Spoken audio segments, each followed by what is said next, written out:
And with me now is Donald Trump campaign manager Corey Lewandowski. Corey, good evening. Let me ask you this.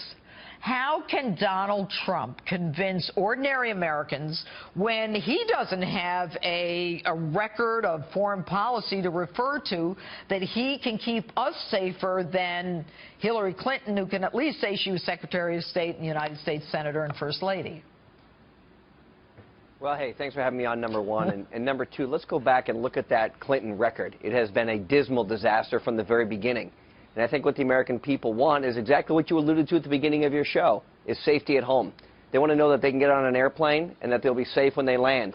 They want to know that their homes will be protected, that there'll be jobs for them, that our country's going to be placed first again. That's not the case with Hillary Clinton. What we have seen in her administration through the time of Secretary of State, whether she was a U.S. Senator or the First Lady, is nation building outside of our country and giving those special privileges to everyone except Americans. And what we know with Donald Trump, he will put Americans first. He'll put our people back to work and renegotiate our trade deals so that for a change, people can be proud to be Americans again, and that's what this country needs. And what do you say to those who say that Donald Trump's statement that, you know, halting Muslim influx until we can figure out what's going on is actually racist? Well, it's not racist at all. What we have is a failed immigration policy right now. We don't know who's coming into our country. We don't know who's crossing our borders. We couldn't even do simple background checks on social media for these people before we bring them in.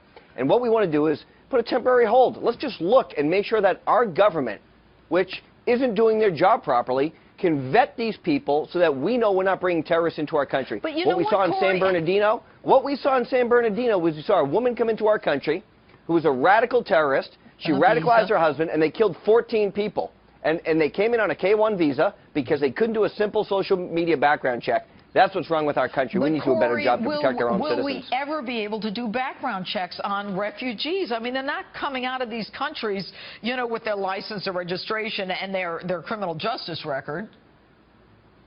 Well, so then let's ask ourselves, what do we bring the refugees to our country for? Why aren't they staying in the region of the world? And we'll create a safe zone for them, and they can stay in the region of the world where they're most comfortable. Tell me what the value is of bringing people into our country who we know absolutely nothing about. We can't do a background check. We don't know who these people are. And then when they come into the country, candidly, we lose them. We can't even build a wall in front of Mexico to stop people from crossing the border and killing Americans in San Francisco. What makes us think that once we let these refugees in, they're going to stay where we ask them to stay, and they're not going to go off on their own merry way and be a burden on our country? Okay, let's Corey. control our borders for a change. Okay, Corey, look, Donald Trump admittedly is not doing as well with women as Hillary is, and she's not doing as well with men as he is. But given his endorsement by the NRA yesterday, do you think this helps or hurts him with women?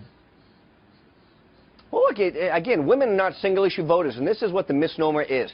Donald Trump is doing exceptionally well with people who they always said he never would.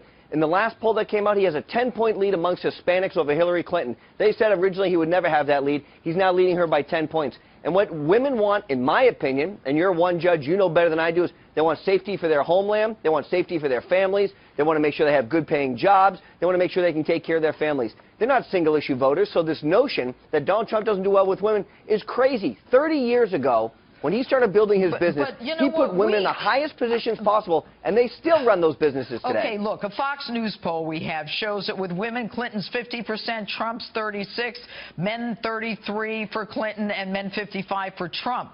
So Hillary's got 14 points up on women than Donald does. You know, so that's the latest poll that we have from Fox. Yeah, but we also have the polls that show that he does unbelievably well with African Americans, that he does unbelievably well with Hispanics. He is bringing everyone together. And don't forget, he has been the presumptive nominee for exactly 2 weeks. We haven't even started on Hillary Clinton yet. She has a failed record as Secretary of State, as U.S. Senator, and I think Donald Trump is going to highlight that failure, and it's going to bring those women to us because they want safety. All right. Now, as you know, I've been in 5 campaigns, and I know there's a lot of tensions in campaigns. There's a lot of excitement. There's a lot of competition. And recently we're hearing about some tensions in the Trump campaign. Now, Paul Manafort, is he now the chairman of the campaign? And how does that affect your role and what's going on in the campaign? Sure. So this is typical media, want to hype something that isn't there. But let me tell you what's going on. Our campaign has 70 people on a total running a presidential campaign. Hillary Clinton's campaign has 732 people in it. So we're small, we're tight-knit, we're working very well together, and we're going to continue to grow and bring more people in. But you also have to look at the mindset. Is what we can accomplish with a small group is the mindset that our government needs. Look at the amount of money that our campaign has spent compared to Hillary Clinton. She spent $182 million. We've spent $60 million, a third of what she has spent, and candidly, we're doing much better. Millions of more votes than anybody else in the Republican field Donald Trump has gotten.